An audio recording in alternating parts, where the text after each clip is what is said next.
In 2010, Michael Douglas told the world he had throat cancer caused by excessive drinking and smoking.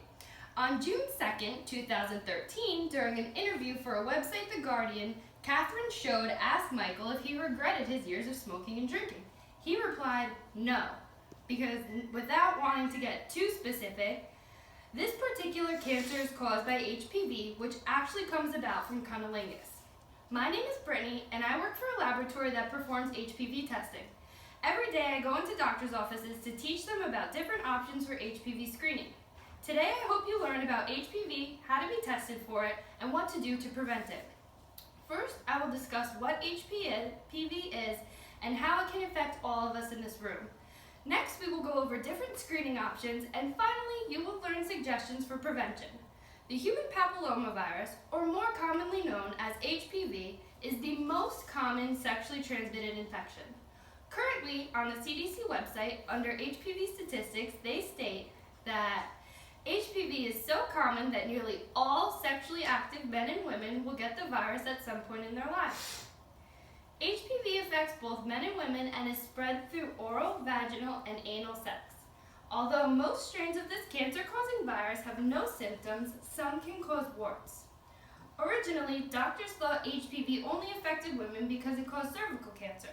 Now we know through research and stories like Michael Douglas's that HPV can also cause cancer in men. Because HPV can turn into cancer, we need to be aware of screening options.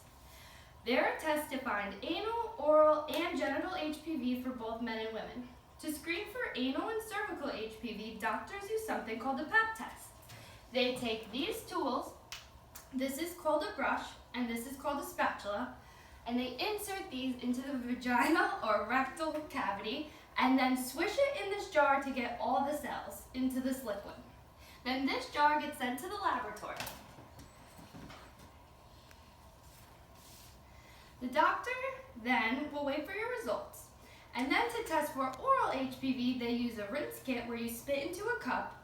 And for penile HPV, they use a swab much like a Q-tip. Although oral and penile tests are available, the Journal of American Osteopathic Association recommends against routine testing. They say too many people would come out positive, and they want you to wait until other symptoms appear. I truly believe that will change as soon as research continues. In 2010, it took them over 6 months to diagnose Michael Douglas. He came in with a sore throat, and today, with medical advances, he will more likely be diagnosed in 3 weeks to a month.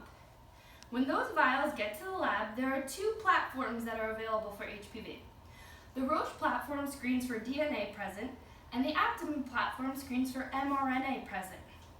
This is a picture of the HPV progression cycle. In the beginning of HPV, there is a lot of DNA present, and as the infection progresses, mRNA starts being expressed and DNA levels drop off. That's why we have 2 platforms in the lab to make sure we can diagnose any stage of HPV. I hope with this knowledge that you can make an appointment with your doctor to have any of those tests done. They will be performed at your request. Now we know how to find out if you're infected, but we still need to know what to do about it. Unfortunately, there is no cure, there is no shot to get or pill to take. The American College of OBGYN allows doctors to choose your follow-up treatment if you have a positive HPV test.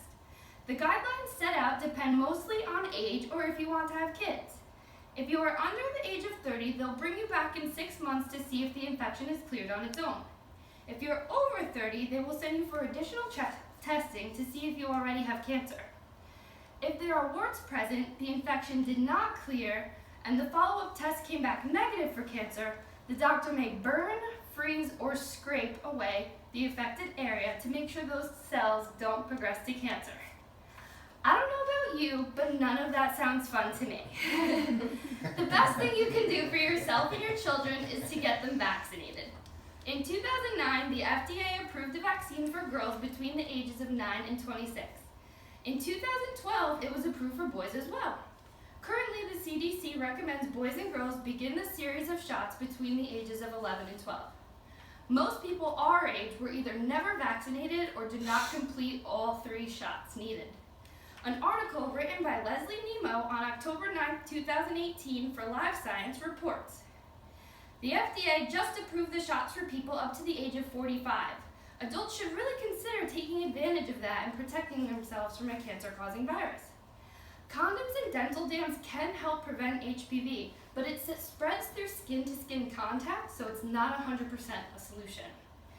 Now we all know how common HPV is, and although it's scary because it causes cancer, it's important to remember it usually goes away on its own.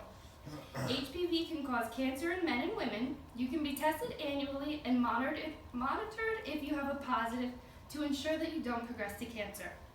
I hope you feel the importance of making an appointment to be screened and vaccinated. In the future, when you have children, or if you already have them, I hope you remember there's a vaccine that can help protect them from cancer. I bet Michael Douglas encourages his family to get vaccinated and screened. You don't have to wait for HPV to affect your family to take action. If the flu caused cancer, would you get a flu shot?